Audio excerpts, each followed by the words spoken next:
अस्सलाम वालेकुम। प्रोग्राम मुकाबला जोश का है के साथ मैं हूं आपका होस्ट इमरान सिद्दीक और T20 वर्ल्ड कप में पाकिस्तान की फतूहात का सिलसिला जारी है। कुछ अजीब हो रहा है क्योंकि कभी हमने किसी आईसीसी इवेंट में पाकिस्तान क्रिकेट टीम को ऐसे परफॉर्म करते हुए नहीं देखा, क्योंकि पाकिस्तान टीम हमेशा नीचे से आती है, कहीं से भी कमबैक करके जो है वो टाइटल का हकदार बनती है। लेकिन इस मरतबा शुरू से ही पाकिस्तान टीम की परफॉर्मेंस जो है वो ज़बरदस्त है। लगातार 3 फतूहात पाकिस्तान टीम ने हासिल कर ली है T20 वर्ल्ड कप में। तो अब चौथा मैच है पाकिस्तान का, 5वां। अब लगता यूँ ही है कि अनबीटन रहेगी पाकिस्तान टीम, जो कि शायद पहली मरतबा होगा, क्योंकि अगर मगर की सूरत हाल और ये हार जाए वो हार जाए, इतने रन से हराना है, इसको इतनी विकेटों से हराना है, इतने बड़े मार्जिन से हराना है, तब जाके पाकिस्तान टीम सेमीफाइनल के लिए क्वालिफाई करती थी। लेकिन इस मरतबा लगता है कि अनबीटन रहकर पाकिस्तान टीम तारीख में पहली मरतबा सेमीफाइनल के लिए क्वालिफाई करेगी। इस पर बात करेंगे आज, क्या पाकिस्तान टीम की अच्छी परफॉर्मेंस रही और जीत के बावजूद पाकिस्तान टीम की कुछ खामियां भी हैं, उसको डिस्कस करेंगे। हमारे साथ मौजूद होंगे senior sports journalist Munir ul Haq, जो कि क्रिकेट पर काफ़ी गहरी नज़र रखते हैं और काफ़ी अच्छे तजज़िये करते हैं। मुनीर साहब, इफ़ एंड बर्ड्स ये सब कुछ पाकिस्तान टीम ने ख़त्म कर दिए, तीनों मैचेस में फतह हासिल की और अगले 2 मैचेस भी अब शायद पाकिस्तान टीम के 70% तो चांस हैं जीतने के। अनबीटन पाकिस्तान सेमीफाइनल में जाएगा इंशाल्लाह। तो कभी ऐसा हुआ तारीख में पहली बार? नहीं, बिल्कुल नहीं हुआ। और इफ़ एंड बर्ड्स अब उन्होंने भारत के लिए कर दिया है, न्यूजीलैंड के कर दिया है, खुद बहुत सेफ है। देखिए, कुछ चीज़ें कुदरत की तरफ से भी होती हैं। आपको शुरू में 5 दिन में 3 मैच खेलने थे और तीनों बड़ी टीमों से जो आपके ग्रुप में थे, तो बड़ा डिफिकल्ट लग रहा था। इस पर बातें भी की गई थी, यार ये क्या ज़्यादती है कि 5 दिन में 3 मैच और भारत को 1 हफ्ते के बाद दूसरा मैच मिलेगा। लेकिन कुछ चीज़ें जब कुदरत की तरफ से होती हैं, अच्छा होना तो वो हमारे लिए ब्लेसिंग बन जाती है। अब देखें, अब इंडिया का क्या हुआ है कि 1 हफ्ते बाद वो दूसरा मैच खेलेगी और इस दौरान में सिर्फ परेशानी में रहे हैं वो कि यार पाकिस्तान इतना अच्छा खेल गया, न्यूजीलैंड भी जो है हार गया पाकिस्तान से, तो हमारा क्या होगा? अच्छा, पूरे हफ्ते उन पे तनकीद भी हुई है। हाँ, अगर कोई मैच होता तो लोग भूल जाते फिर जीत। वो भी बिल्कुल सही आप कह रहे हैं, लेकिन 10 विकेटों की शिकस्त भी तो बड़ी करारी थी ना। तो वो पहले जी पाकिस्तानी कौम को बहुत बहुत मुबारक हो। आपने जैसा कहा कि फतूहात की हैट्रिक लगातार 3 और अगले 2 मैचेस बहुत आसान है, 2 नवंबर 7 नवंबर को। तो 7 नवंबर को तो पाकिस्तानी टीम इंशाल्लाह 5 मैच जीत कर और टॉप पे रहेगी और फिर दूसरे ग्रुप की नंबर 2 टीम से मुकाबला होगा। अभी तक कोई ऐसी चीज़ नज़र नहीं आ रही। हाँ, लेकिन हम आगे चलकर बात ज़रूर करेंगे कि कहाँ पर पाकिस्तानी टीम लैग कर रही है, क्योंकि फतूहात जो है ना वो खामियों को छुपा देती है। लेकिन खामियाँ नज़र आई हैं न्यूजीलैंड के अगेंस्ट मैच में भी और कल जो अफगानिस्तान का मैच हुआ था उसमें भी। अच्छा, बड़ा मैच आज भी है ऑस्ट्रेलिया और इंग्लैंड का। तो दोनों टीमें में से प्रॉबेबली ये दोनों ही होंगी जो सेमीफाइनल में पाकिस्तान से टकरा सकती है, क्योंकि इंडिया तो हो नहीं सकता, न्यूजीलैंड एक ही ग्रुप में। तो क्या समझते हैं इस मैच को लेकर, और पाकिस्तान किसके खिलाफ आप समझते हैं कि ज़्यादा फेवरेट होगा, इंग्लैंड या ऑस्ट्रेलिया, अगर सेमीफाइनल में इनसे टकरा होता है? देखिए, माइकल वॉन जो इंग्लैंड के इतने बड़े कप्तान और खिलाड़ी, उन्होंने ये कहा है कि इंग्लैंड चाहता है कि पाकिस्तान से सेमीफाइनल ना हो, एटलीस्ट फाइनल तो जाहिर है जिससे भी हो। तो आप यहाँ से अंदाज़ा लगा लें कि पाकिस्तान की कैसी धाक बैठ गई है। और ऑस्ट्रेलिया और इंग्लैंड का जो मैच है उसी तरह है यार, ये तो उनकी ओल्ड राइवलरी है ना, जिस तरह पाकिस्तान इंडिया की है। तो उन दोनों के लिए तो बहुत बड़ा मैच है। दोनों टीमें 2-2 मैच जीती हुई हैं। दोनों में से जो भी टीम जीतेगी वो सेमीफाइनल की रसाई को कामयाब बना लेगी, यकीनी बना लेगी। तो मैच बहुत अच्छा होगा, वो भी दोनों टीमें कोशिश करेंगी कि अच्छा हो। अब देखिए, मसला ये है कि कल डेविड वार्नर जो परसों इनिंग्स खेल दिया आखिरी मैच में 50 स्कोर कर दिया है, तो अगर डेविड वार्नर के बल्ले से रन निकलना शुरू हो गए तो फिर तो वो बड़े खतरनाक साबित होते हैं। फिर स्टीव स्मिथ कैसा करते हैं, मैक्सवेल अच्छी फॉर्म में की थी। अच्छा, उसके अलावा स्टॉइनिस हैं उनके पास, अच्छे प्लेयर हैं, स्टीवन स्मिथ हैं, तो मैक्सवेल बहुत ज़्यादा अच्छा किरदार पर, तीनों फास्ट बॉलर उनके माने हुए हैं। अब वो जाहिर है इंग्लिश बैट्समैनों को भी जानते हैं, आपस में बहुत खेलते रहे हैं ये लोग। मैच बहुत अच्छा होगा, उस मैच में कोई वो नहीं। लेकिन इंग्लैंड का एक थोड़ा सा फ्लो बना हुआ है कामयाबी का, थोड़ा सा बेहतर उसमें नज़र आ रही है फ्लो में, तो उसका शायद थोड़ा सा एडवांटेज हो, बट स्टिल इट्स 50-50 गेम। मुझे साहब, वर्ल्ड कप से पहले की बात करता हूँ, दोनों कोचेस रिज़ाइन, चेयरमैन पीसीबी और सीईओ चले गए, फिर उसके बाद न्यूजीलैंड ने मना कर दिया, फिर इंग्लैंड की टीम यहाँ पर नहीं आई, टीम में इतनी तनकीद हुई, फिर चेंजेस पर चेंजेस हुई। उसके बाद ऐसा लग रहा था कि पाकिस्तान टीम बड़ा प्रेशर में होगी, बड़ा दबाव में खेल रही होगी, क्योंकि बहुत सारी चीज़ें एक साथ हो गई। लेकिन जाते ही उड़ा के रख दिया, 3 मैच से 3 मैचेस। मतलब अगर कोई और टीम होती इस जगह, मेरा नहीं ख्याल वो कर पाती। नहीं, ये क्या हुआ है यकीन करें, इसमें बहुत सी चीज़ें समझ में नहीं आने वाली हैं, लेकिन दुआएं भी बहुत काम आ रही हैं। और मेरे ख्याल कॉन्फिडेंस दिया गया है खिलाड़ियों, खिलाड़ी रिलैक्स हैं, इजी हैं, कोई प्रेशर में नज़र नहीं आ रहे। क्योंकि इतनी जल्दी ज़ाहिर है मैथ्यू हेडन और वर्नन फ्रेंडर भी इतनी जल्दी इतना टीम को बिल्डअप नहीं कर सकते, लेकिन मुझे लगता है सकलान मुश्ताक ने कॉन्फिडेंस दिया है, टीम ईजी होकर खेल रही है, कोई प्रेशर नहीं है, जो मुझे ये बधाई ये लग रहा है कि कोई वो प्रेशर नहीं है। और वो खिलाड़ी जिन पर सबसे ज़्यादा तनकीद की जाती थी, आसिफ अली और हारिस रऊफ, वही दो बड़ी शानदार परफॉर्मेंस कर रहे हैं, बिल्कुल एंटायरली डिफरेंट की जो हम तो उनकी इंक्लूजन पे ही कहते हैं कि इनको 15 में 18 में भी क्यों रखना नहीं चाहिए था, इतने ज़्यादा तनकीद थी, लेकिन दोनों ने प्रूव किया कि उनके पास जो एतमाद था सिलेक्टर्स का, या जो वो चीज़ देखते थे वो उसमें वो पूरा उतरे। आनजहानी आपने देखा कि डीन जोन्स कितना ज़्यादा इनका रिगार्ड करते थे, आसिफ अली को बहुत बड़ा बैट्समैन मानते थे, आज ट्विटर पे भी यही चल रहा है ट्रेंड। तो आसिफ अली ने तो बहरहाल प्रूफ किया है और बहुत अच्छा प्रूफ किया है। अब आसिफ अली के छक्के, जो कार्लोस ब्रथवेट के छक्के के बाद अब इनके छक्के T20 वर्ल्ड कप में, अब हम तो अब जावेद मियादाद के छक्का देखते थे, चेतन शर्मा ने ट्वीट किया, रिमेंबर द नेम्स, उसने भी बिल्कुल ट्वीट किया है, या शाहिद आफरीदी की जो 2 छक्के हम देखते थे अगेंस्ट अश्विन, अब ये 4 छक्के भी हम अक्सर देखा करेंगे, दुनिया भर में जहाँ स्पोर्ट्स चैनल होगा वो ये 4 छक्कों को जरूर लगा, अनबिलीवेबल। आसिफ अली मिसबाह उल हक को क्रेडिट दे रहे हैं और वाकई में वही मिसबाह थे जो उनके पीछे खड़े रहे खराब फॉर्म के बावजूद। हालांकि जब इस वर्ल्ड कप में जाने से पहले मेरे ख्याल 49 मैचेस उनको मिले थे दोनों फॉर्मेट में जाके, लेकिन प्रूव नहीं कर पाए थे अपने आप को, उसके बावजूद उनको जो है वो मौका दिया गया, लेकिन राइट टाइम था प्रूव करने के लिए। 2 मैचेस लगातार उनकी बैटिंग की वजह से जीते हैं। बिल्कुल, देखिए 29 T20 इंटरनेशनल खेले थे, किसी मैच में 50 नहीं थी इनकी, बहुत ज़्यादा कोई ऐसी एक्स्ट्राऑर्डिनरी कारकर्दगी नहीं थी जिस पर उनको दिया जाता मौका। जब T10 लीग खेल रहे थे ये दुबई में, तो वहाँ से इनको बुलाया गया अगेंस्ट न्यूजीलैंड, यहाँ नहीं खेल सके। उसके बाद जहाँ जहाँ इनको मौका दिया गया, कैरिबियन प्रीमियर लीग में बिल्कुल नहीं चल रहे थे, नेशनल T20 में भी 1-2 इनिंग्स थी, मगर एक बिलीव था इनके ऊपर कि है इनमें वो कैरिज्मा जो हम शायद नहीं जज कर पा रहे थे या वो डिलीवर नहीं कर पा रहे थे।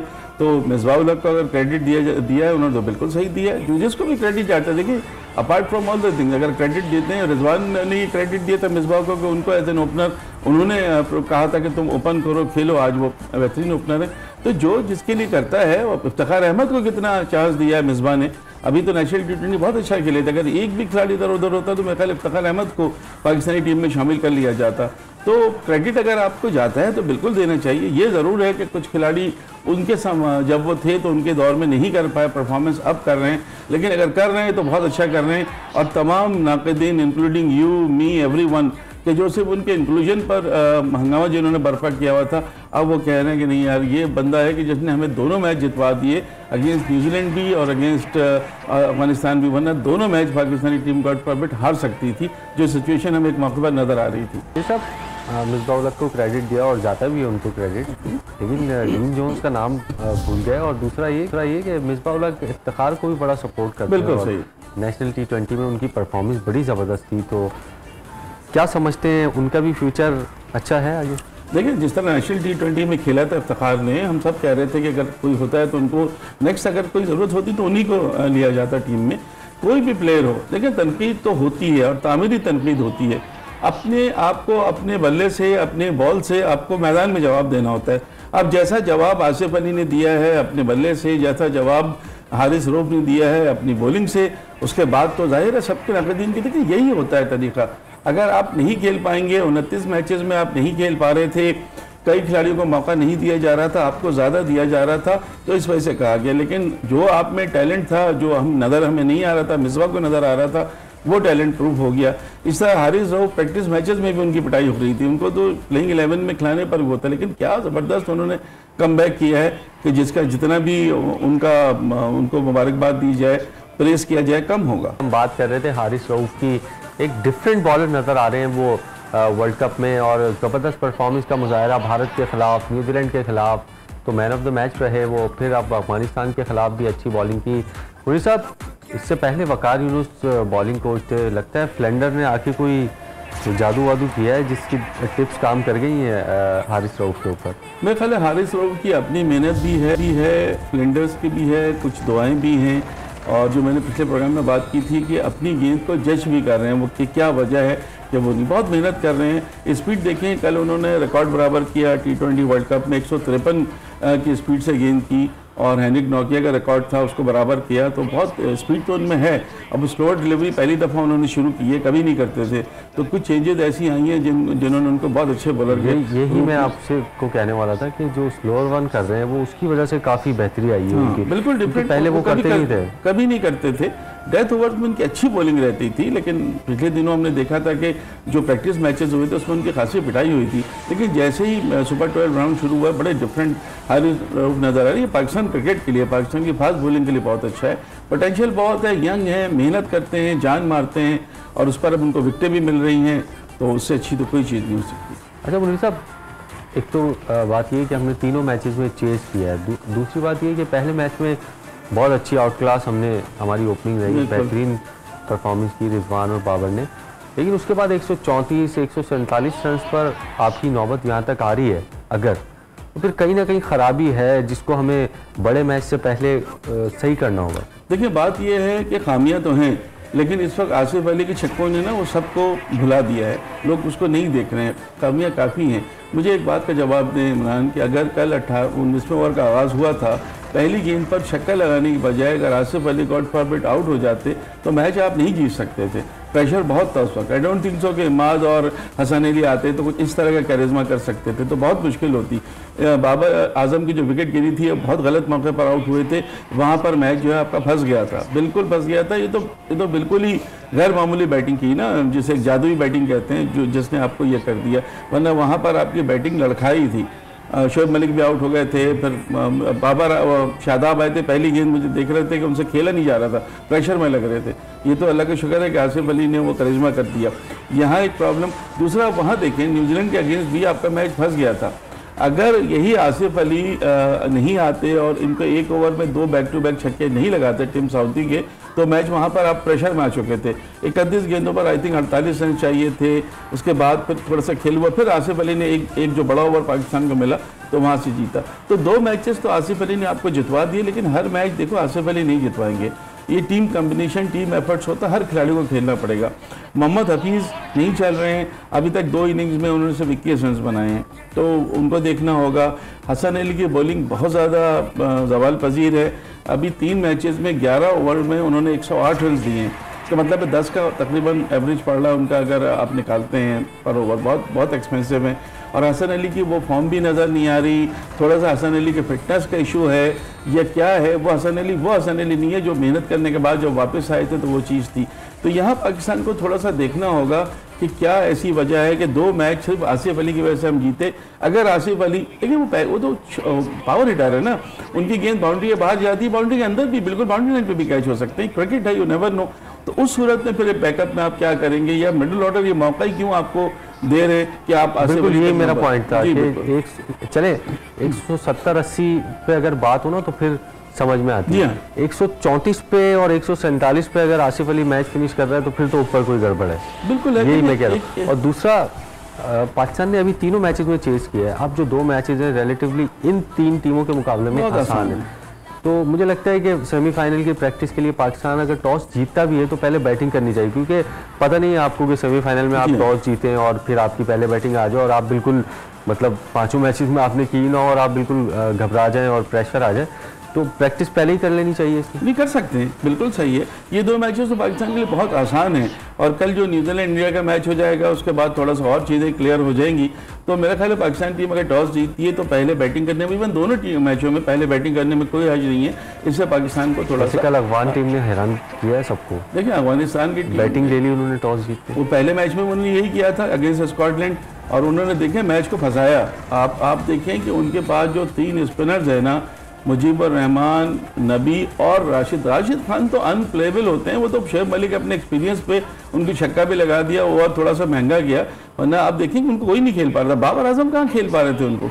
और जिस तरह की उनकी बॉलिंग है, पता नहीं कितनी वैरायटी है उनके पास, ये खुद शायद उन्हीं को पता होगा। लेकिन नो डाउट इस वक्त दुनिया के सबसे बड़े स्पिनर हैं, कोई उनके मुकाबले का नहीं है। फिर जो उनमें टीम एफर्ट हमें नजर आई, उनको एक लेग कहाँ पे करने पता है, उनके पास एक फास्ट बॉलर की कमी है। नवीन उल हक भी ठीक है, चलता है, बहुत मेहनत से गेंद करते हैं, यंग है, लेकिन उनके पास दूसरा मीडियम पेसर नहीं है। गुलबदीन नायब भी मीडियम पेस करते हैं, लेकिन कल उनको बॉलिंग का मौका नहीं दिया। करीम जन्नत पर उन्होंने ज़्यादा डिपेंड किया। अब उनका बुरा दिन था, करीम जन्नत का, वो 90 इनके स्क्वाड में मेरे ख्याल कोई और है? हामिद हसन हैं इनके एक बॉलर, फास्ट बॉलर, जो 2016 के बाद पहली मरतबा मेरे ख्याल आए इनके पास, जिनको शहजाद को और हामिद हसन को आपको याद होगा सेलेक्ट करने पर नाराज भी हुए थे कि इनको क्यों लिया जा रहा है इतने पर, लेकिन हामिद हसन है उनके पास। अब पता नहीं वो उनके साथ जाते हैं, क्योंकि 3 स्पिनर से ज़्यादा मेरा ख्याल नहीं खिलाएंगे ये लोग। मुनीर साहब, श्रीलंका की टीम और साउथ अफ्रीका की टीम, श्रीलंका का तो रिकॉर्ड आप कह सकते हैं कि T20 वर्ल्ड कप में बहुत अच्छा है, साउथ अफ्रीका का कभी भी इतना अच्छा नहीं रहा। क्या समझते हैं इस बार कोई चांस है इनका?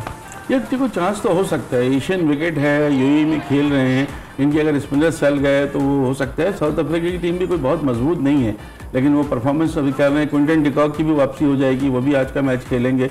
तो विकेटों को देखते हुए अगर स्पिनर्स का अच्छा रोल रहा और थोड़ी सी बैटिंग चल गई तो अच्छा मैच होना चाहिए।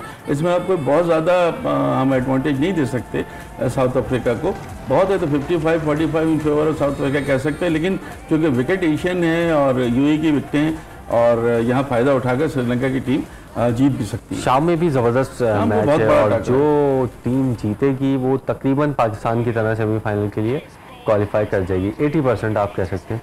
तो किसको फेवरेट समझ रहे हैं? ऑस्ट्रेलिया की टीम इस मरतबा अच्छी लग रही है कि T20 में उनकी परफॉर्मेंस इतनी अच्छी नहीं होती, लेकिन इस मरतबा स्पिनर्स और उनकी जो बैटिंग है, और दूसरा ये कि जो फॉर्म में नहीं थे डेविड वार्नर, वो भी अब गुज़िश्ता मैच में उन्होंने 50 किए, तो स्ट्रॉन्ग कंटेंडर। यार बात यह है कि जब ये दोनों टीमें आपस में टकराती हैं ना, तो वही हाल हो जाता है जो इंडिया पाकिस्तान का है। जो फॉर्म में प्लेयर नहीं है वो भी फॉर्म में आ जाते हैं, बड़े ज़बरदस्त मैचेस होते हैं इनके दरमियान, क्योंकि हारना नहीं मांगते। और आज पता है कि हारने का नुकसान ही होगा कि उसके टकराव फिर पाकिस्तान से हो सकता है, जो टीम हारेगी सेमीफाइनल में, जो टीम हारेगी जाएगा फिर दूसरी पोजीशन पर अगर आती है तो फिर पाकिस्तान से खेलेगी, A2 होगी, वो B1 पाकिस्तान होगा। तो वो भी इनको देखना है कि पाकिस्तान से बचना है तो आज जीतो और सेमीफाइनल के लिए अपनी राह हमवार कर लो। लेकिन हमेशा तगड़ा मुकाबला होता है इन दोनों के दरमियान, कभी भी आप इनके मुकाबलों को इजी नहीं ले सकते। कोई भी टीम, कोई भी जो है वो जीत सकते हैं। वार्नर का फॉर्म में आना या स्टीवन स्मिथ, ग्लेन मैक्सवेल की अच्छी कारकर्दगी, फास्ट बॉलर इनके बहुत अच्छे हैं। उधर भी मलान जो है नहीं चल रहे हैं, नंबर 1 बैटर समझे जाते हैं T20 के, उनको चलना पड़ेगा।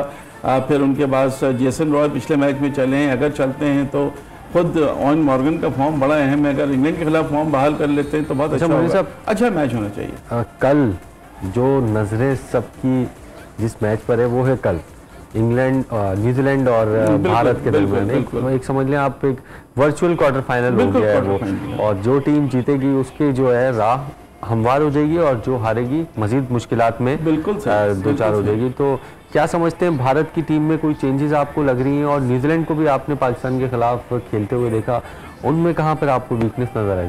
देखिए, अगर आप भारत की बात करते हैं ना, तो 2 उनमें खिलाड़ी ऐसे हैं कि जिनके ऊपर थोड़ी सी बातें हो रही हैं, एक हार्दिक पांड्या और एक भुवनेश्वर कुमार। भुवनेश्वर कुमार की फॉर्म, फिटनेस का थोड़ा इशू है और हार्दिक के साथ भी सेम यही प्रॉब्लम है।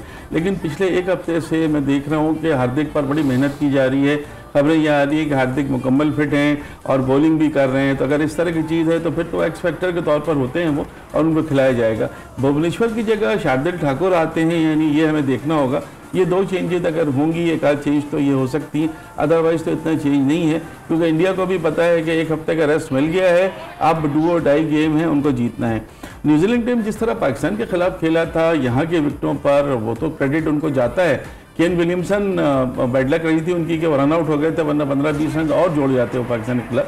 तो वो खेलेंगे, अपनी टीम को खिलाएंगे, बॉलर उनके पास अच्छे हैं। टीम सऊदी और ट्रेंट बोल्ट, उनसे थोड़ा सा खतरा भी लगता है इंडियन जो बैट्समैन हैं उनको, क्योंकि लेफ्ट आर्म मीडियम पेसर हैं ट्रेंट बोल्ट, और उनके सामने जो प्लेयर होते हैं वो बड़ी अच्छी बॉलिंग कर जाते हैं। तो ये एक थोड़ा सा अच्छा टाकरा होगा, लेकिन इंडिया को ऑल आउट करना पड़ेगा, वरना इंडिया की टीम फिर ऐसा ना हो कि पूरे वर्ल्ड कप से ही बाहर हो जाए। बिल्कुल, कल जो है वो भारत और न्यूजीलैंड का मुकाबला है ग्रुप 2 में, जो कि पाकिस्तान का ग्रुप है, और जो टीम जीतेगी उसकी सेमीफाइनल की राह जो है बाहर हो जाएगी। और अफगानिस्तान की टीम को भी आप रूल आउट नहीं कर सकते, अगले मैचेस जीतकर वो भी इस दौड़ में शामिल हो सकते हैं। तो देखते हैं आज कौन सी 2 टीमें फतुहात हासिल करती हैं दूसरे ग्रुप से, और कल जो पाकिस्तान का ग्रुप है उसमें क्या इंटरेस्टिंग सिचुएशन बनती है, कल के लिए उसका इंतज़ार करना होगा। तो प्रोग्राम का वक्त ख़त्म हुआ है, कल एक और प्रोग्राम के साथ आपकी खिदमत में हाजिर होंगे, तब तक के लिए अल्लाह हाफिज़।